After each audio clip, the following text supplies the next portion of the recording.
राम राम। और जिस जगह से मैं निकल रहा हूँ इस जगह की एक पुरानी याद है। ये एक गवर्नमेंट हॉस्पिटल है और कोरोना के टाइम पे जो फर्स्ट डोज ली थी वो यहीं पर ली थी। उस हॉस्पिटल को देख के कोरोना की यादें भी ताज़ा हो गई हैं।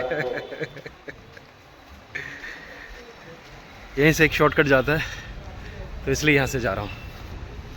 आज शेविंग करवा ली है और बाकी हुलिया जो है वो रात को थोड़ा ठीक किया जाएगा।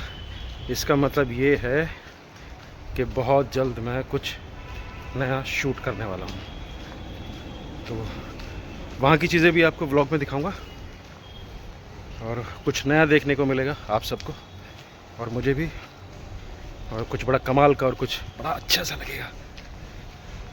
फ़िलहाल मैं निकला हूँ उमा के ऑफिस, उसके फास्ट हैं तो कुछ थोड़ा सा खाने के लिए लेकर जा रहा हूँ और साथ में मैं भी कुछ खाऊंगा। बाकी कल का व्लॉग जो उगादी का और गुड़ी पड़वा का जो व्लॉग गया है तो वो आप प्लीज़ ज़रूर देखिएगा। बहुत ही इंटरेस्टिंग और बहुत ही कमाल का व्लॉग है जो हमारे लिए भी एक बड़ा नया एक्सपीरियंस था, स्पेशली यहाँ साउथ में। तो वो वाला व्लॉग आप ज़रूर देखिएगा सब। मैं ऑफिस में बैठा हूँ और मेरे साथ बैठे हैं राजू जी और विवेक जी, और दोनों तेलुगु में बात कर रहे हैं। मुझे कुछ समझ में नहीं आ रहा है।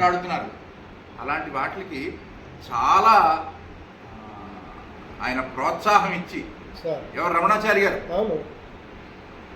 అద్భుతమైన मेरे तो ऊपर से बात निकल रही है। మీరు ఆ బ్రాహ్మణుల్ని పెళ్లి చేసుకుంటే ఆ ఆడపిల్లలకి నేను ఈ విధంగా ప్రోత్సాహం ఇస్తాను, నమస్తే జీ నమస్తే జై శ్రీరామ్ అని ఆ రకంగా क्या रिकॉर्डिंग कर रहे हैं हमारा आवाज।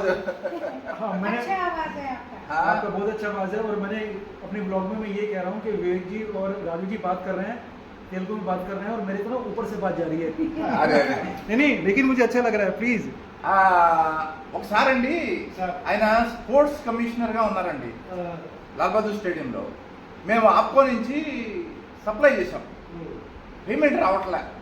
కింది సెక్షన్స్లో ఎవరికి దగ్గరికి వెళ్ళినా మనకి ఆప్కోకి పేమెంట్, అది నాకు కాదు, మన ఉద్యోగస్తుడు బాబు పోయినా డిపార్ట్మెంట్ డబ్బు పట్టాలంటే మనం పోయేటోళ్ళమే.